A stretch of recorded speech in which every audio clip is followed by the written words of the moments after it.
ಆಸೆ ಸೀರಿಯಲ್ ನಲ್ಲಿ ನಾಳಿನ ಸಂಚಿಕೆಯಲ್ಲಿ ಏನೆಲ್ಲ ಆಗುತ್ತೆ ಅಂತ ಪೂರ್ತಿಯಾಗಿ ನೋಡ್ಕೊಂಡ್ ಬರೋಣ ಬನ್ನಿ. ಸಂಚಿಕೆಯ ಶುರುವಿನಲ್ಲಿ ಮೀನಾ ಯೋಚನೆ ಮಾಡ್ತಿರ್ತಾಳೆ. ಆಗ ಅಲ್ಲಿಗೆ ಅರ್ಚಕರು ಬಂದು ಏನಾಯ್ತಮ್ಮ ಅಂತ ಕೇಳಿದಾಗ, ನನ್ ಊರ್ಗಿತ್ತಿ ಎಲ್ಲೋ ಜ್ಯೋತಿಷ ಕೇಳಿದ್ರಂತೆ, ಅಲ್ಲಿ ನನ್ಗೆ ಕೆಟ್ಟದಾಗತ್ತೆ ಅಂತ ಹೇಳಿದ್ರಂತೆ, ಮತ್ತೆ ನನಗ್ ಗೊತ್ತಿರೋರೊಬ್ರು ಕನ್ಸಲ್ಲಿ ನಾನು ಅಳ್ತಾ ಕೂತಿದ್ನಂತೆ ಅಂತ ಮೀನಾ ಹೇಳಿದಾಗ, ನೀನು ದೇವಿ ಆರಾಧನೆ ಮಾಡಮ್ಮ, ಮುಖ್ಯವಾಗಿ 3 ದಿನ ವ್ರತ ನಡಿಬೇಕು, ಸುಮ್ನೆ ಕಳಶ ಇಟ್ಟು ಪೂಜೆ ಮಾಡ್ಬೇಡ, ಅದ್ರ ಜೊತೆಗೆ ಕೆಲವೊಂದು ಗೊಂಬೆಗಳನ್ನ ಕೂರಿಸಿ ಮಧ್ಯದಲ್ಲಿ ದೇವಿನ ಇಟ್ಟು ಮಡಿಲು ಪ್ರಸಾದನ ನೈವೇದ್ಯಕ್ಕಿಟ್ಟು ಆರಾಧನೆ ಮಾಡು ಅಂತ ಅರ್ಚಕರು ಹೇಳಿರ್ತಾರೆ. ಇದರಿಂದ ಏನೇ ಕಷ್ಟ ಬಂದ್ರು ಆ ತಾಯಿ ಪರಿಹಾರ ಮಾಡಿ ಎಲ್ಲಾ ಒಳ್ಳೇದ್ ಮಾಡ್ತಾಳೆ ಅನ್ನೋ ವಿಷಯನ ಆ ಅರ್ಚಕರು ಮೀನಂಗೆ ಹೇಳಿರ್ತಾರೆ. ಇದನ್ನ ಮೀನಾ ಸೂರ್ಯಗೆ ಹೇಳ್ತಾಳೆ. ಹೇಗಾದ್ರೂ ಮಾಡಿ ಪೂಜೆನ ಮಾಡ್ಬೇಕು ಅಂತ ಹೇಳಿದಾಗ ಸೂರ್ಯ ಎಲ್ಲ ಸರಿ, ಆದ್ರೆ ಸಕ್ರೆ ಒಪ್ಕೋಬೇಕಲ್ಲ ಅಂತ ಹೇಳ್ತಿರ್ತಾನೆ. ಇದನ್ನ ಹೇಗಾದ್ರೂ ಮಾಡಿ ಅವ್ರಿಂದ ಒಪ್ಪಿಸ್ಲೇಬೇಕಲ್ಲ ಅಂತ ಯೋಚನೆ ಮಾಡ್ಬೇಕಾದ್ರೆ ಸೂರ್ಯ ಹೋಗಿ ಈ ಮಾತನ್ನ ರಂಗನಾಥ್ ಅವ್ರ ಹತ್ರ ಹೇಳ್ತಾನೆ. ರಂಗನಾಥ್ ಅವರು ಹೇಗೋ ಮಾಡಿ ಒಪ್ಸೋದಕ್ಕೆ ಟ್ರೈ ಮಾಡಿದಾಗ ಶಾಂತಿ ಒಪ್ಕೊಳ್ಳೋದಿಲ್ಲ.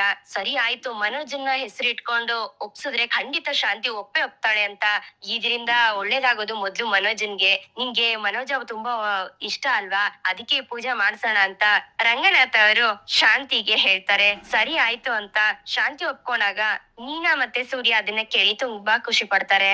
ಸರಿ ಮಾವ, ನಾನ್ ಅದಕ್ಕೆಲ್ಲ ರೆಡಿ ಮಾಡ್ಕೊಳ್ತೀನಿ ಅಂತ ಮೀನಾ ಅಲ್ಲಿಂದ ಹೋಗ್ತಾಳೆ. ಈ ಕಡೆ ಶಾಂತಿ ಡ್ಯಾನ್ಸ್ ಕ್ಲಾಸ್ ಅಲ್ಲಿ ಹುಡುಗರಿಗೆ ಡ್ಯಾನ್ಸ್ ಹೇಳ್ಕೊಟ್ಟು ಸುಸ್ತಾಗಿ ಬಂದು ರೂಮ್ ಅಲ್ಲಿ ಸುಸ್ತಾಯ್ತಪ್ಪ ಆಗ್ತಿಲ್ಲ ಅಂತ ಕುತ್ಕೊಳ್ತಿರ್ತಾಳೆ. ಏನೇ ಶಾಂತಿ, ಆಗ್ತಿಲ್ವೇನೆ ನಿನ್ ಕೈಲಿ, ಸುಸ್ತಾಗೋಗ್ತಿದ್ಯಲ್ಲೇ, ಆಗ್ಲೇ ವಯಸ್ಸಾಗೋಯ್ತು ಅನ್ಸುತ್ತೆ ನಿನಗೆ ಅಂತ ಕಸ್ತೂರಿ ಅವ್ರು ಹೇಳ್ದಾಗ, ಯಾರಿಗೆ? ನನಗ? ಸುಮ್ನೆ ಇರೆ, ಮನೇಲಿ ಬೇರೆ ಆ ಹೂ ಕಟ್ಟೋಳ್ ಕಾಟನ ತಡ್ಕೊಳಕ್ ಆಗ್ತಿಲ್ಲ, ಹೊಸದಾಗಿ ಏನಾದ್ರೂ ಒಂದ್ ಮಾಡ್ತಾನೆ ಇರ್ತಾಳೆ ಅಂತ ಶಾಂತಿ ಹೇಳ್ದಾಗ, ಯಾಕೆ ಶಾಂತಿ ಏನಾಯ್ತು, ನೀನಾ ಏನ್ ಮಾಡಿದ್ಲು ಅಂತ ಕಸ್ತೂರಿ ಅವರು ಕೇಳ್ತಾರೆ. ಮನೇಲಿ ಗೊಂಬೆ ಇಡ್ತಾಳಂತೆ, ಅದಕ್ಕೆ ನನ್ ಗಂಡ ಬೇರೆ ಸಪೋರ್ಟ್, ಅವಳು ಹೇಳಿದಕ್ಕೆಲ್ಲ ತಲೆ ಆಡಿಸ್ತಿರ್ತಾರೆ, 3 ಸೊಸೆದೀರ್ ಬಂದಿಲ್ವೇನೆ, ಅದಕ್ಕೆ ಮಾಡ್ಬೇಕು ಅಂತ ಹೇಳ್ತಿದ್ದಾರೆ ಅಂತ ಶಾಂತಿ ಹೇಳಿದಾಗ, ಗೊಂಬೆ ಇಡೋದು ಒಳ್ಳೇದೇ ಅಲ್ವೇನೆ ಅಂತ ಕಸ್ತೂರಿ ಅವರು ಹೇಳ್ತಾರೆ. ಅಲ್ಲ ಕಣೆ, ಇದನ್ನ ಶ್ರುತಿನೋ ಅಥವಾ ರೋಹಿಣಿನೋ ಕೇಳಿದಿದ್ರೆ ಖುಷಿ ಪಡ್ಬೋದಿತ್ತು ಕಣೆ, ಆದ್ರೆ ಈ ಹೂ ಕಟ್ಟೋಳು ಅವಳ ಆಸೆನ ಹೇಳ್ತಿದ್ದಾಳ ಕಣೆ, ಅದನ್ ಮಾಡ್ಬೇಕಾ ಅಂತ ಅನ್ನಿಸ್ತಿದೆ ನನ್ಗೆ ಅಂತ ಶಾಂತಿ ಹೇಳ್ದಾಗ, ಇದೊಳ್ಳೆ ಕಥೆ ಆಯ್ತಲ್ಲ ಶಾಂತಿ, ಒಳ್ಳೆ ವಿಷಯನ ನಿನ್ಗೆ ಇಷ್ಟ ಇಲ್ದಿರೋರು ಹೇಳಿದ್ರೆ ಅದನ್ ಮಾಡ್ಬಾರ್ದು ಅಂತ ಅನ್ಕೋತಿಯಲ್ಲೇ. ನೋಡೆ ಶಾಂತಿ, ಅಣ್ಣ ಹೇಳ್ದಂಗೆ 3 ಜನ ಸೊಸೆದಿರು ಬಂದಾಯ್ತು, ಇಂಥ ಟೈಮಲ್ಲಿ ಈ ತರ ಒಳ್ಳೆ ಕಾರ್ಯ ಮಾಡಿದ್ರೆ ಮನೇಲೂ ಒಳ್ಳೇದೇ ಆಗತ್ತೆ ಕಣೆ ಅಂತ ಕಸ್ತೂರಿ ಅವ್ರು ಹೇಳ್ದಾಗ, ಅದು ಸರಿನೇ, ಆದ್ರೆ ಅವಳು ಹೇಳಿ ನಾನ್ ಇದನ್ ಮಾಡ್ಬೇಕಾ ಅಂತ ಶಾಂತಿ ಕೇಳ್ತಾಳೆ. ಅಲ್ಲ ಕಣೆ ಶಾಂತಿ, ಎಲ್ಲ ನೀನೇ ಮಾಡೋಳ್ ತರ ಆಡ್ತಿಯಲ್ಲ, ಎಲ್ಲಾ ಕೆಲ್ಸನು ಮೀನಾನೇ ಮಾಡೋದು, ಅದು ಅಲ್ದೆ ಮೀನಾ ಗೊಂಬೆ ಇಟ್ರುನು ಶಾಂತಿ ಮನೇಲಿ ಗೊಂಬೆ ಇಟ್ಟಿದ್ದಾರೆ ಅಂತಾನೆ ಅಲ್ವೇನೆ ಹೇಳೋದು ಎಲ್ರುನು ಅಂತ ಕಸ್ತೂರಿ ಅವ್ರು ಹೇಳ್ದಾಗ, ಹಂಗ್ ಹೇಳ್ತೀಯಾ ಅಂತ ಶಾಂತಿ ಕೇಳಿದಾಗ, ಹೌದು ಕಣೆ, ಇದು ದೇವ್ರ ಕಾರ್ಯ ಬೇರೆ ಕಣೆ, ಇದಕ್ಕೆಲ್ಲ ಯೋಚನೆ ಮಾಡ್ಬಾರ್ದು ಕಣೆ, ಮಾಡ್ತಾ ಇರ್ಬೇಕು ಅಷ್ಟೇ ಅಂತ ಕಸ್ತೂರಿ ಅವ್ರು ಹೇಳ್ದಾಗ, ಸರಿ ಏನೋ ಒಂದ್ ಮಾಡ್ಕೊಳ್ಳಿ ಬಿಡು ಅಂತ ಶಾಂತಿ ಹೇಳ್ತಾಳೆ. ಹೌದು, ಈ ಗೊಂಬೆ ಇಟ್ಟಾಗ ಈ ಹಾಡೆಲ್ಲ ಹೇಳ್ಬೇಕಾಗತ್ತಲ್ಲ, ಅದಕ್ಕೇನ್ ಮಾಡ್ತೀಯಾ ಅಂತ ಕಸ್ತೂರಿ ಅವ್ರು ಕೇಳಿದಾಗ, ಹ್ಞೂ ಕಣೆ, ನನ್ ಗಂಡ ನನ್ನಿನ್ನೆ ಹಾಡೋದಕ್ ಹೇಳ್ತಿದ್ರು ಅಂತ ಶಾಂತಿ ಹೇಳಿದಾಗ, ನಿನ್ನ ಅಂತ ಕಸ್ತೂರಿ ಆಶ್ಚರ್ಯ ಪಡ್ತಾಳೆ. ಹ್ಞೂ ಕಣೆ, ನೀನ್ ತುಂಬಾ ಚೆನ್ನಾಗ್ ಹಾಡ್ ಹೇಳ್ತೀಯಾ, ನೀನೇ ಹಾಡ್ ಹೇಳು ಅಂತ ಶಾಂತಿ, ನಿನ್ ವಾಯ್ಸ್ ತುಂಬಾ ಚೆನ್ನಾಗಿದೆ ಕಣೆ ಅಂತ ನಮ್ ಯಜಮಾನ್ರು ಹೇಳ್ತಿದ್ರು ಅಂತ ಶಾಂತಿ ಹೇಳ್ತಾಳೆ. ಅಲ್ಲ ಕಣೆ, ಅವ್ರಿಗೆ ಯಾಕೆ ಅಂತ ವಿಚಿತ್ರವಾದ ಆಸೆ ಬಂತು ಅಂತ ಕಸ್ತೂರಿ ಅವರು ಕೇಳಿದಾಗ, ಏನೇ ಅದು ಅಂತ ಕಸ್ತೂರಿಗೆ ಶಾಂತಿ ಕೇಳ್ತಾರೆ. ಅಲ್ಲ, ವಿಚಿತ್ರ ಅಲ್ಲ, ವ್ಯತ್ಯಾಸವಾಗಿರೋಂತ ಆಸೆ ಅಂತ ಕೇಳ್ದೆ ಕಣೆ ಅಂತ ಕಸ್ತೂರಿ ಹೇಳ್ತಾರೆ. ನನ್ಗೇನ್ ಗೊತ್ತು, ಅವ್ರೇ ಹಾಡು ಅಂತ ಹೇಳಿದ್ರಪ್ಪ ಅಂತ ಶಾಂತಿ ಹೇಳಿದಾಗ, ಹೌದು, ನಿನ್ಗೆ ಡ್ಯಾನ್ಸ್ ಮಾಡಕ್ ಅಷ್ಟೇ ತಾನೇ ಬರೋದು, ಹಾಡಕ್ಕೂ ಬರುತ್ತಾ ಅಂತ ಕಸ್ತೂರಿ ಅವರು ಕೇಳ್ತಾರೆ. ಹಾಡ್ ಹೇಳ್ತಿದ್ದೆ, ಆದ್ರೆ ಅವ್ರಿಗೆ ಹೇಗ್ ಗೊತ್ತಾಯ್ತು ಅಂತ ನನಗ್ ಗೊತ್ತಿಲ್ಲ ಅಂತ ಶಾಂತಿ ಹೇಳ್ತಾಳೆ. ನನಗೇನೋ ನೀ ಯಾವಾಗ್ಲೂ ಹಾಡ್ದಾಗ ಅವ್ರು ಕೇಳಿಸ್ಕೊಂಡಿರ್ಬೇಕು ಅನ್ಸುತ್ತೆ ಅಂತ ಕಸ್ತೂರಿ ಅವರು ಹೇಳಿದಾಗ, ಕಣೆ, ಆದ್ರೆ ಏನ್ ಹಾಡ್ ಹೇಳೋದು ಅಂತ ಯೋಚನೆ ಮಾಡ್ತಿದೀನಿ ಅಂತ ಶಾಂತಿ ಹೇಳ್ತಾಳೆ. ಅಲ್ಲ ಕಣೆ, ದೇವ್ರನ್ನ ಇಟ್ಬಿಟ್ಟು ಇನ್ ಯಾವ ರೀತಿ ಹಾಡ್ ಹೇಳ್ತಾರೆ, ದೇವ್ರ ಹಾಡೇ ಹಾಡೆ ಅಂತ ಕಸ್ತೂರಿ ಅವರು ಹೇಳ್ತಾರೆ. ಆ ತರ ಎಲ್ಲ ಆಡಿ ನನ್ ಪ್ರಾಕ್ಟೀಸೇ ಮಾಡಿಲ್ಲ ಕಣೆ, ಆದ್ರೆ ಯಾವ ಹಾಡ್ ಹೇಳ್ಬೇಕು ಅಂತ ಗೊತ್ತಾಗ್ತಿಲ್ಲ ಅಂತ ಶಾಂತಿ ಹೇಳಿದಾಗ, ಹೇಳ್ದಾಗ ಈ ಕಡೆ ರತಿ ಮತ್ತೆ ಮದನ್ ಇಬ್ರು ಶಾಂತಿ ಇಲ್ದಿರೋದನ್ನ ನೋಡಿ ಇನ್ನೊಂದ್ ರೂಮ್ ಒಳಗಡೆ ಹೋಗಿ ಸೇರ್ಕೊಳ್ತಾರೆ. ಏಯ್, ಡ್ಯಾನ್ಸ್ ಆಡೋದ್ ಬಿಟ್ಟು ನನ್ನೇ ನೋಡ್ತಿರ್ತೀಯಲ್ಲೋ ಅಂತ ರತಿ ಹೇಳ್ದಾಗ, ನೀನ್ ನೋಡೋದಕ್ಕೆ ತಾನೇ ಬರ್ತಿರೋದು ಅಂತ ಮದನ್ ಹೇಳ್ತಾನೆ. ಯಾರಾದ್ರೂ ನೋಡ್ತಾರೆ ಕಣೋ ಅಂತ ರತಿ ಹೇಳ್ದಾಗ, ಅದನ್ನ ಯಾರು ನೋಡುದಿಲ್ಲ, ಸುಮ್ನೆ ಇರು ಅಂತ ಮದನ್ ಹೇಳ್ತಿರ್ತಾನೆ. ಅದೇ ಟೈಮ್ಗೆ ಮೀನಾ ಊಟ ತಗೊಂಡ್ ಬರ್ತಾಳೆ. ರತಿ ಬೇಡ ಕಣೋ ಸುಮ್ನೆ ಇರೋ ಅಂತ ಹೇಳೋದನ್ನ ಮೀನಾ ಕೇಳಿಸ್ಕೊಂಡ್ಬಿಡ್ತಾಳೆ. ಕೇಳಿಸ್ಕೊಂಡು ರೂಮ್ ಒಳಗಡೆ ಯಾರಿರೋದು ಅಂತ ರೂಮ್ ಡೋರ್ ಓಪನ್ ಮಾಡಿದಾಗ ಇವ್ರಿಬ್ರು ಇರೋದನ್ನ ನೋಡ್ತಾಳೆ. ಏಯ್, ಏನ್ರೋ ಮಾಡ್ತಿದೀರಾ ಇಲ್ಲಿ ಅಂತ ಮೀನಾ ಕೇಳಿದಾಗ, ಏನಕ್ಕ ಏನಾಯ್ತು ಅಂತ ಮದನ್ ಹೇಳ್ತಾನೆ. ಡ್ಯಾನ್ಸ್ ಕಲ್ತ್ಕೊಳಕ್ ಬಂದಿರೋದಲ್ವಾ, ಬಂದಿರೋ ಜಾಗದಲ್ಲಿ ಈ ರೀತಿ ಎಲ್ಲ ಮಾಡ್ತಾರ ಅಂತ ಮೀನಾ ಕೇಳ್ತಾಳೆ. ಇಲ್ಲ, ನಾವೇನು ಮಾಡಿಲ್ಲ ಅಂತ ಮದನ್ ಹೇಳ್ಬೇಕಾದ್ರೆ, ಅಲ್ಲಮ್ಮ ನಿನ್ಗಾದ್ರೂ ಸ್ವಲ್ಪನಾದ್ರೂ ಮರ್ಯಾದೆ ಬೇಡ್ವಾ ಅಂತ ಮೀನಾ ಕೇಳ್ತಾಳೆ.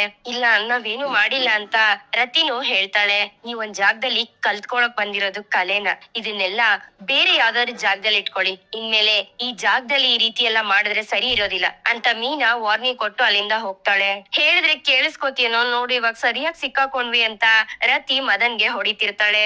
ಏಯ್, ನನ್ ಮಾತನ್ ಕೇಳು, ಸುಮ್ನೆ ಇರು, ಒಂದ್ ನಿಮಿಷ, ನಾ ಹೇಳ್ದಂಗ್ ಮಾಡ್ ನೀನಷ್ಟೇ ಅಂತ ರತಿ ಕಿವಿ ಹತ್ರ ಹೋಗಿ ಮದನ್ ಏನೇನೋ ಹೇಳ್ತಿರ್ತಾನೆ.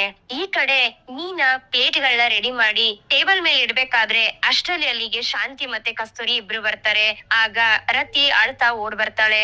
ಯಾಕಮ್ಮ ಏನಾಯ್ತು ಅಂತ ಶಾಂತಿ ಕೇಳಿದಾಗ, ಇವ್ರು ನನ್ನನ್ನ ಬೈತಿದ್ರು ಮಾಸ್ಟರ್ ಅಂತ ರತಿ ಮೀನಾನ ತೋರ್ಸಿ ಹೇಳ್ತಾಳೆ. ಇವಳು ಬೈದ್ಲಾ? ಏನ್ ಮೀನಾ ಇದು ಅಂತ ಶಾಂತಿ ಕೇಳಿದಾಗ, ನಾನು ಮತ್ತೆ ಮದನ್ ಇಬ್ರು ಡ್ಯಾನ್ಸ್ ಪ್ರಾಕ್ಟೀಸ್ ಮಾಡ್ತಿದ್ವಿ, ಅದಕ್ಕೆ ಬೈತಿದ್ರು ಮಾಸ್ಟರ್ ಅಂತ ರತಿ ಅಳ್ತಾ ಹೇಳ್ತಾಳೆ.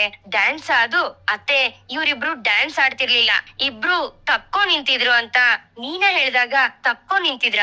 ಏನಪ್ಪ ಇದು ಮದನ್ ಅಂತ ಕಸ್ತೂರಿ ಕೇಳ್ತಾಳೆ. ಅಯ್ಯೋ ಆಂಟಿ, ನಾವ್ ಆಡ್ತಿದ್ದು ಡ್ಯಾನ್ಸು, ಇವ್ರು ತಪ್ಪಾಗ್ ತಿಳ್ಕೊಂಡ್ರು ಅಂತ ಮದನ್ ಹೇಳ್ತಾನೆ.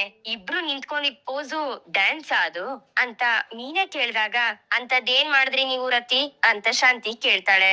ಮಾಸ್ಟರ್, ನೀವ್ ಹೇಳ್ಕೊಟ್ಟಿದ್ರಲ್ಲ ಶೃಂಗಾರ ಸ್ಟೆಪ್, ಅದನ್ನೇ ಮಾಡಿದ್ವಿ ಅಷ್ಟೇ ಮಾಸ್ಟರ್ ಅಂತ ರತಿ ಹೇಳ್ತಾಳೆ.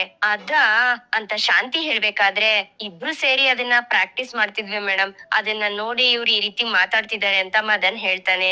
ತುಂಬಾ ಕೆಟ್ಟದಾಗೆಲ್ಲ ಬೈದ್ರು ಮಾಸ್ಟರ್, ಮನೇಲಿ ನಮ್ಮ ಅಮ್ಮನೂ ಈ ರೀತಿ ಬೈದಿಲ್ಲ ನನಗೆ ಅಂತ ರತಿ ಅಳ್ತಾ ಹೇಳ್ಬೇಕಾದ್ರೆ, ಅಯ್ಯೋ ಅತ್ತೆ, ಇವ್ರು ಸುಳ್ಳು ಹೇಳ್ತಿದ್ದಾರೆ, ಇವ್ರಿಬ್ರು ತಪ್ಕೊಂಡಿದ್ರು ಅಂತ ಮೀನಾ ಹೇಳಿದಾಗ, ಏ ಬಾಯಿ ಮುಚ್ಕೊಂಡ್ ಸುಮ್ನೆ ಇರೆ, ನನ್ನ ಸ್ಟೂಡೆಂಟ್ ನ ನೀನ್ ಹೇಗೆ ಬೈದೆ, ಪಾಪ ಹುಡುಗಿ ಹೇಗ್ ಅಳ್ತಿದಾಳ್ ನೋಡು, ಅವಳು ನನ್ನ ನಂಬಿತಾನೆ ಬರೋದು ಅಂತ ರತಿಗೆ ಸಪೋರ್ಟ್ ಮಾಡ್ಕೊಂಡು ಶಾಂತಿ ಹೇಳ್ತಾಳೆ. ಇಲ್ಲ ಅತ್ತೆ, ಅವ್ರಿಬ್ರು ತಪ್ಕೊಂಡಿದ್ರು ಅಂತ ಮೀನಾ ಹೇಳಿದಾಗ, ನಿನ್ಗ ಆ ರೀತಿ ಅನ್ಸಿರ್ಬೋದು, ಭರತನಾಟ್ಯದ ಬಗ್ಗೆ ನಿನ್ಗೇನ್ ಗೊತ್ತಿದೆ? ಶೃಂಗಾರ ರಸ ಅಂದ್ರೆ ಗೊತ್ತಿದ್ಯಾ ನಿನ್ಗೆ? ನಿನ್ಗೇನಿದ್ರು ಮೆಣಸಿನ ರಸ, ಟೊಮೆಟೊ ರಸ ಇಷ್ಟೇ ತಾನೇ ಗೊತ್ತಿರೋದು, ಇದೆಲ್ಲ ನಿನ್ನಂತೊಳಗೆ ಅರ್ಥ ಆಗೋದಿಲ್ಲ, ಇದು ಭರತನಾಟ್ಯ, ಇದ್ರ ಬಗ್ಗೆ ನಿನ್ಗೆ ಮಣ್ಣು ಗೊತ್ತಿಲ್ಲ ಅಂತ ಶಾಂತಿ ಬೈತಾಳೆ. ಇಲ್ಲ ಅತ್ತೆ ಅವರು ಅಂತ ಮೀನಾ ಹೇಳ್ಬೇಕಾದ್ರೆ, ಏಯ್ ಮಾತಾಡ್ಬೇಡ ಕಣೆ, ಇನ್ಮೇಲೆ ಈ ತರದ್ ಕೆಲ್ಸ ಎಲ್ಲ ಮಾಡ್ಬೇಡ ನೀನು, ನನ್ ಸ್ಟೂಡೆಂಟು, ನನ್ ಇಷ್ಟ, ಊಟ ತಗೊಂಡ್ ಬಂದ್ಯಾ, ಇಟ್ಬಿಟ್ಟು ಹೋಗ್ತಾ ಇರ್ಬೇಕು ಅಂತ ಶಾಂತಿ ಬೈದಾಗ ಮೀನಾ ಅಲ್ಲಿಂದ ಹೊರಟೋಗ್ತಾಳೆ. ಈ ಕಡೆ ರತಿ ಅಳ್ತಾ ಇರ್ತಾಳೆ.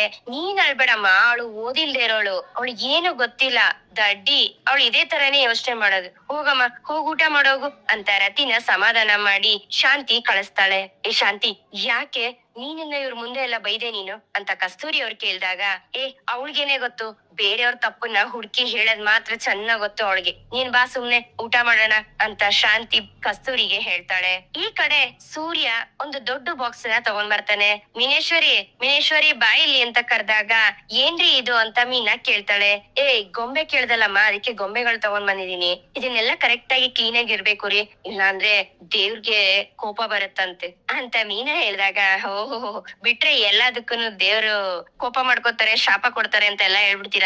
ನೋಡು ಮೀನೇಶ್ವರಿ, ಈ ರೂಲ್ಸ್, ಈ ಪರಿಹಾರಗಳನ್ನೆಲ್ಲ ದೇವ್ರೇ ಬಂದು ನಮ್ಮ ಹತ್ರ ಹೇಳಿ ಹೋಗಿಲ್ಲ, ಮನುಷ್ಯ ಅವನಿಗೋಸ್ಕರ ಅವನು ಮಾಡ್ಕೊಂಡಿರೋದು, ಸಂಪಾದನೆ ದಾರಿ ಮಾಡ್ಕೊಂಡಿರೋದು. ಒಳ್ಳೆ ಮನ್ಸಲ್ಲಿ ಯಾರಿಗೂ ಕೆಟ್ಟದ್ ಮಾಡದೆ ನೀನ್ ಏನೇ ಮಾಡಿದ್ರು ದೇವ್ರು ಮೆಚ್ಕೋತಾನೆ ಅಂತ ಸೂರ್ಯ ಹೇಳ್ದಾಗ, ಹೇ ಅದಕ್ಕೆ ಯಾಕ್ರಿ ನೀವು ಸ್ವಾಮೀಜಿಗಳ ತರ ಮಾತಾಡ್ತಿದೀರಾ ಅಂತ ಮೀನಾ ಕೇಳ್ತಾಳೆ.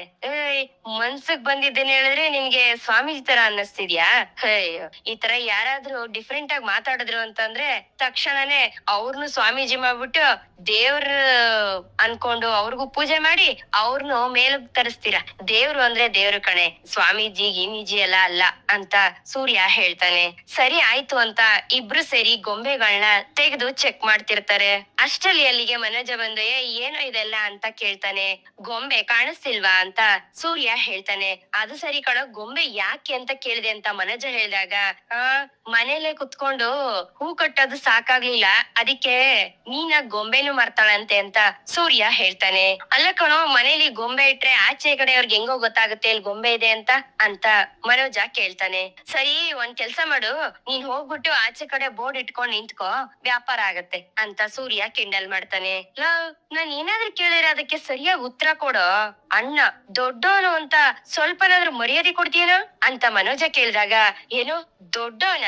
ಹೇ ಮುಖ ನೋಡು, ಈ ಮನೇಲಿ ಅಪ್ಪ ಮಾತ್ರ ಯಾವತ್ತಿದ್ರು ದೊಡ್ಡವರು, ನಿನ್ನ ದೊಡ್ಡವನು ಅಂತ ಹೇಳ್ಕೊಂಡು ಅಪ್ಪನ್ಗೆ ಅವಮಾನ ಮಾಡ್ಬೇಡ ಅಂತ ಸೂರ್ಯ ಹೇಳಿದಾಗ, ನೀನು ಹೋಗಿ ಬುದ್ಧಿ ಹೇಳಿದ್ನಲ್ಲ ನನ್ ಮುಖಕ್ಕೆ ಅಂತ ಮನೋಜ ಹೇಳ್ಬೇಕಾದ್ರೆ, ಬಾಗ್ಲಲ್ಲಿ ಬಿಟ್ಟಿದೀನಿ ಚಪ್ಲಿನ, ಅದ್ರಲ್ಲೂ ಹೋಗಿ ಹೊಡ್ಕೋ ಅಂತ ಸೂರ್ಯ ಹೇಳ್ತಾನೆ. ರೀ, ಏನ್ರಿ ನೀವು ಗೊಂಬೆ ಜೋಡಿಸಿ ಅಂತ ಹೇಳಿ ಈ ರೀತಿ ಎಲ್ಲ ಮಾತಾಡ್ತಾ ನಿಂತಿದೀರಾ ಅಂತ ಮೀನಾ ಹೇಳಿದಾಗ, ಅಲ್ಲ ಮೀನಾ, ಇವನೆಲ್ಲ ಒಬ್ಬ ದೊಡ್ಡ ಮನುಷ್ಯ ಅಂತ ಎಲ್ಲ ಹತ್ರ ಹೇಳ್ಬೇಕಂತೆ, ಹೋಗಲೇ ಅಂತ ಸೂರ್ಯ ಮನೋಜನ್ಗೆ ಹೇಳ್ತಾನೆ. ಈ ಕಡೆ ರೋಹಿಣಿ ಅವ್ರ ಅಮ್ಮನ ಹತ್ರ ಮಾತಾಡ್ತಿರ್ತಾಳೆ. ಸರಿ ಅಮ್ಮ, ಸರಿಯಾಗಿ ಆರೋಗ್ಯ ನೋಡ್ಕೋ, ಸರಿಯಾಗಿ ಟ್ಯಾಬ್ಲೆಟ್ ತಗೋ ಅಂತ ರೋಹಿಣಿ ಹೇಳ್ಬೇಕಾದ್ರೆ ಅಷ್ಟ್ರಲ್ಲಿ ಅಲ್ಲಿಗೆ ಮನೋಜ ಬರ್ತಾನೆ. ಸರಿ ಅಮ್ಮ, ನಾನು ಆಮೇಲೆ ಮಾಡ್ತೀನಿ ಅಂತ ರೋಹಿಣಿ ಕಾಲ್ ಕಟ್ ಮಾಡ್ತಾಳೆ. ರೋಹಿಣಿ, ಯಾರ್ ಹೇಳ್ತಿದ್ದೆ ಟ್ಯಾಬ್ಲೆಟ್ ತಗೋ ಅಂತ ಮನೋಜ ಕೇಳ್ದಾಗ, ಅದು ಪೂಜಾಗ್ ಹೇಳ್ತಿದ್ದೆ. ಪೂಜಾ ಅವ್ರ ಅಮ್ಮನ್ನ ನೋಡೋದಕ್ ಹೋಗಿದ್ದಾಳೆ, ಅವ್ರಿಗೆ ಇವಾಗ ತಾನೇ ಆಪರೇಷನ್ ಮುಗ್ದಿದ್ಯಲ್ವಾ, ಅದಕ್ಕೆ ಟ್ಯಾಬ್ಲೆಟ್ ಎಲ್ಲ ಸರಿಯಾಗಿ ಕೊಡು ಅಂತ ಹೇಳ್ತಿದ್ದೆ ಅಂತ ರೋಹಿಣಿ ಹೇಳ್ತಾಳೆ. ಹೌದು, ಏನಿದು ಈ ಸೂರ್ಯನ ಹೆಂಡತಿ ಹಾಲಲ್ಲಿ ಗೊಂಬೆ ಎಲ್ಲ ಇಟ್ಕೊಂಡು ಆಟ ಆಡ್ತಿದ್ದಾರೆ ಅಂತ ಮನೋಜ ಕೇಳಿದಾಗ, ಗೊಂಬೆ ಇಡ್ತಾರಂತೆ ಅಂತ ರೋಹಿಣಿ ಹೇಳ್ತಾಳೆ. ಇದೇನಿದು ಹೊಸದಾಗಿ, ನಮ್ ಮನೇಲಿ ಯಾವತ್ತೂ ಇದನ್ನೆಲ್ಲ ಮಾಡೇ ಇಲ್ವಲ್ಲ ಅಂತ ಮನೋಜ ಕೇಳ್ತಾನೆ. ಅದು ಹಾಗಲ್ಲ ಮನೋಜ್, ಮೀನನ್ಗೆ ಗೊಂಬೆ ಇಡ್ಬೇಕು ಅಂತ ಆಸೆ ಅಂತೆ, ಅದನ್ನ ಮಾವನ ಹತ್ರ ಹೋಗಿ ಹೇಳಿದಾಳೆ.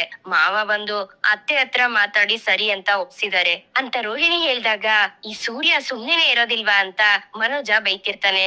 ಗೊಂಬೆ ಪೂಜೆ ಮಾಡೋದು ಒಳ್ಳೇದೇ ರೀ ಅಂತ ರೋಹಿಣಿ ಹೇಳಿದಾಗ, ಅಯ್ಯೋ ಈ ಜನಗಳೆಲ್ಲ ಹೋಗ್ತಾ ಬರ್ತಾ ಇದ್ರೆ ತುಂಬಾ ಗಲಾಟೆ ಅನ್ಸುತ್ತೆ, ಇರಿಟೇಟ್ ಆಗತ್ತೆ, ನಾವು ವರ್ಕ್ ಮಾಡಿ ಸುಸ್ತಾಗಿರ್ತೀವಿ, ಸರಿಯಾಗಿ ಮಲ್ಕೊಳಕ್ ಆಗತ್ತಾ ನೆಮ್ಮದಿಯಾಗಿ ಅಂತ ಮನೋಜ ಹೇಳ್ದಾಗ, ಇನ್ನಿಂದಿ ಗೊಂಬೆ ಫಂಕ್ಷನ್ ನ ಸಂಜೆ ಹೊತ್ತೆ ಇಡೋದು, ಬೆಳಿಗ್ಗೆ ಹೊತ್ತು ಇಡಕ್ ಆಗತ್ತಾ ಅಂತ ರೋಹಿಣಿ ಹೇಳ್ತಾಳೆ. ಸರಿ, ಏನಾದ್ರೂ ಮಾಡ್ಕೊಂಡ್ ಹೋಗ್ಲಿ ಬಿಡು. ಹೌದು, ಇದಕ್ಕೆ ತುಂಬಾ ಖರ್ಚಾಗತ್ತಲ್ವಾ ಅಂತ ಮನೋಜ ಹೇಳ್ದಾಗ, ಆಗತ್ತೆ ಅಂತ ರೋಹಿಣಿ ಹೇಳ್ತಾಳೆ. ನಮ್ಮ ಹತ್ರ ಬಂದು ದುಡ್ಡು ಗಿಡ್ಡೆಲ್ಲ ಕೇಳ್ತಾರೋ ಏನೋ ಅಂತ ಮನೋಜ ಹೇಳ್ದಾಗ, ಅವ್ರು ಯಾಕೆ ಕೇಳ್ತಾರೆ, ನಾವ್ ಯಾಕೆ ದುಡ್ಡು ಕೊಡ್ಬೇಕು, ಆ ರೀತಿ ಬಂದ್ ಕೇಳ್ದಾಗ ನೋಡ್ಕೊಳ್ಳೋಣ ಬಿಡು ಅಂತ ರೋಹಿಣಿ ಹೇಳ್ತಾಳೆ. ನಮ್ಮ ಹತ್ರ ದುಡ್ಡು ಕೇಳ್ದಿದ್ರೆ ಸಾಕು, ಏನಾದ್ರೂ ಮಾಡ್ಕೊಂಡ್ ಹೋಗ್ಲಿ. ಹೌದು, ಈ ಗೊಂಬೆ ಇಟ್ರೆ ಡೈಲಿ ಡಿಫ್ರೆಂಟ್ ಆಗಿ ಏನಾದ್ರೂ ಒಂದ್ ಮಾಡ್ತಾನೆ ಇರ್ತಾರಲ್ಲ, ಅದನ್ನ ಮಾತ್ರ ಮರಿದಿರ ಶೋರೂಮ್ಗೆ ಎತ್ಕೊಂಡ್ ಬಂದ್ಬಿಡು ಅಂತ ಮನೋಜ ಹೇಳ್ದಾಗ, ಫಂಕ್ಷನ್ ನಡೆಯೋದು ಸಂಜೆ ಹೊತ್ತು. ಇನ್ನೊಂದ್ ವಿಷಯ, ಒಂದ್ ದಿವ್ಸ ಹಾಕಿದ ಡ್ರೆಸ್ ನ ಇನ್ನೊಂದ್ ದಿವ್ಸ ಹಾಕೋಬಾರ್ದು, ಡೈಲಿ ಹೊಸ ಬಟ್ಟೆನೆ ಹಾಕೋಬೇಕು ಅಂತ ರೋಹಿಣಿ ಹೇಳ್ದಾಗ, 9 ದಿವ್ಸಕ್ಕೆ 9 ಡ್ರೆಸ್ ಹಾಕೊಳಕ್ ಆಗತ್ತ ಹೊಸದು ಅಂತ ಮನೋಜ ಕೇಳ್ತಾನೆ. ಮನೆಗೆ ಗೆಸ್ಟ್ ಗಳು ಬರ್ತಾರೆ ಮನೋಜ್, ಅದಕ್ಕೆ ಅಂತ ರೋಹಿಣಿ ಹೇಳ್ದಾಗ, ಒಂದು ದಿವ್ಸ ಬಂದವ್ರೆ ನೆಕ್ಸ್ಟ್ ಡೇ ಬರೋದಿಲ್ಲ, ಒಂದೆರಡ್ ಡ್ರೆಸ್ ನ ಬದಲಾಯಿಸಿ ಹಾಕೊಂಡ್ರೆ ಯಾರಿಗ್ ಗೊತ್ತಾಗತ್ತೆ ರೋಹಿಣಿ ಅಂತ ಮನೋಜ ಹೇಳ್ದಾಗ, ನಿಮ್ಮನ್ನ ನೀವು ತುಂಬಾ ಬುದ್ಧಿವಂತ ಅನ್ಕೊಂಡಿದೀರಾ, ಅದೆಲ್ಲ ನಡೆಯೋದಿಲ್ಲ ಅಂತ ರೋಹಿಣಿ ಹೇಳ್ತಾಳೆ. ಹಾಗಿದ್ರೆ 9 ಡ್ರೆಸ್ ತಗೊಳ್ತೀಯಾ ಅಂತ ಮನೋಜ ಕೇಳ್ದಾಗ, ನನ್ಗೂ ತಗೋಬೇಕು ಅಂತ ಆಸೆ, ಆದ್ರೆ ಒಂದ್ 4 ಆದ್ರೆ ಸಾಕು ಅಂತ ರೋಹಿಣಿ ಹೇಳ್ತಾಳೆ. 4 ಅಂತ ಮನೋಜ ಬಾಯಿ ಬಿಡ್ತಾನೆ.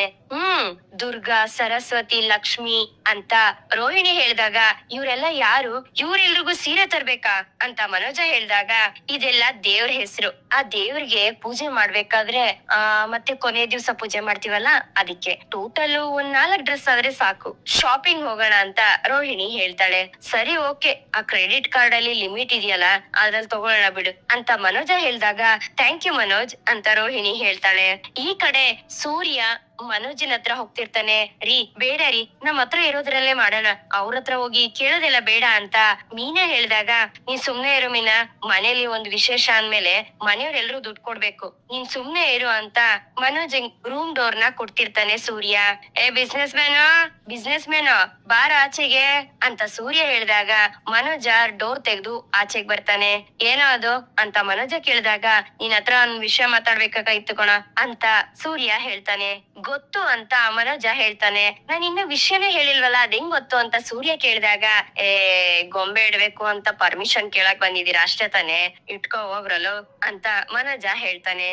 ಸಾರ್ ನಮಸ್ಕಾರ ಸಾರ್, ಒಂದು ಪೆನ್ನು ಪೇಪರ್ ಎಲ್ಲ ತಂದ್ಕೊಟ್ಬಿಡ್ತೀವಿ, ಬರ್ಕೊಟ್ಬಿಡ್ರಿ, ಹಂಗೆ ನಾವು ಕಾರ್ಯಕ್ರಮನ ಶುರು ಮಾಡ್ಕೊತೀವಿ. ಅಯ್ಯ ನಿನ್ನ ತಲೆ, ದೊಡ್ಡ ಕಲೆಕ್ಟರ್ ಇವನ್ ಕೇಳಿ ನಾವ್ ಮಾಡ್ಬೇಕಂತೆ ಅಂತ ಸೂರ್ಯ ಹೇಳ್ದಾಗ, ಮತ್ಯಾಕೋ ನನ್ನ ಹತ್ರ ಬಂದೆ ಅಂತ ಮನೋಜ ಕೇಳ್ತಾನೆ.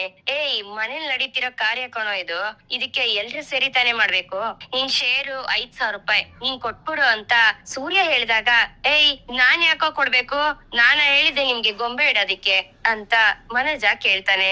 ಅಲ್ಲ ಕಣೋ, ಸಂಕ್ರಾಂತಿ ದೀಪಾವಳಿ ಅಂತ ಎಲ್ಲ ಬರುತ್ತಲ್ಲ, ಅದನ್ನ ನೀನ್ ಒಬ್ನೇ ಮಾಡ್ತೀಯ, ಇಲ್ಲ ತಾನೆ, ಎಲ್ರು ಸೇರಿ ತಾನೇ ಮಾಡೋದು, ಗೊಂಬೆ ಇಟ್ರೆ ಮನೆಗೆ ಒಳ್ಳೇದು ಕಣೋ, ನಿನ್ಗೂ ಸೇರ್ಸಿನೇ ಮಾಡ್ತಿರೋದು, ದುಡ್ಡು ಕೊಡು ಅಂತ ಸೂರ್ಯ ಹೇಳ್ದಾಗ, ನನ್ನಿಂದ ಕೊಡೋದಕ್ ಆಗೋದಿಲ್ಲ ಅಂತ ಮನೋಜ ಹೇಳ್ತಾನೆ.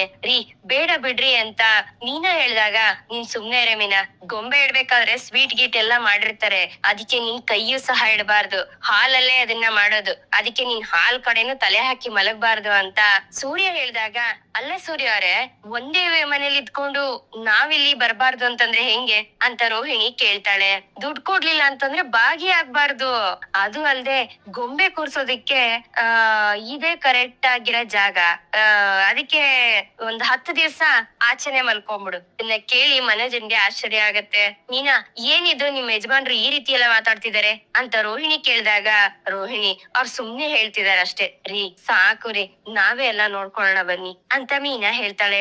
ಬೇಡ ಮೀನಾ ಅವ್ರೆ, ನಾವು ಬರ್ತೀವಲ್ವಾ, ಫ್ಯಾಮಿಲಿ ನಡೆಯೋ ಫಂಕ್ಷನ್, ನಾವ್ ಹಾಗೆ ಇರೋದಕ್ ಆಗೋದಿಲ್ಲ, ನಾವು ಕೊಡ್ತೀವಿ ಅಂತ ರೋಹಿಣಿ ಹೇಳ್ದಾಗ, ರೋಹಿಣಿ ದುಡ್ಡೆಲ್ಲ ಕೊಡಕ್ ಆಗೋದಿಲ್ಲ ಅಂತ ಮನೋಜ ಹೇಳ್ತಾನೆ. ನೀವ್ ಕೊಡ್ಬೇಡಿ, ನಾನೇ ಕೊಡ್ತೀನಿ ಮೀನಾ, ನಾನ್ ಬೆಳಗ್ಗೆ ನಿಮ್ಗೆ ಅಮೌಂಟ್ ಕೊಡ್ತೀನಿ ಅಂತ ರೋಹಿಣಿ ಹೇಳಿದಾಗ, ಕೇಳಿಸ್ಕೊಂಡೇನೋ ಪೆಂಗ್ಯ, ಪೌಡ್ರು ಕೊಡ್ತೀನಿ ಅಂತ ಹೇಳ್ತೈತೆ, ಇದನ್ ನೋಡಿ ಕಲ್ತ್ಕೊಳ್ಳಲು ಬಿಸ್ನೆಸ್ ಮ್ಯಾನ್ ಅಂತ ಸೂರ್ಯ ಹೇಳ್ತಾನೆ.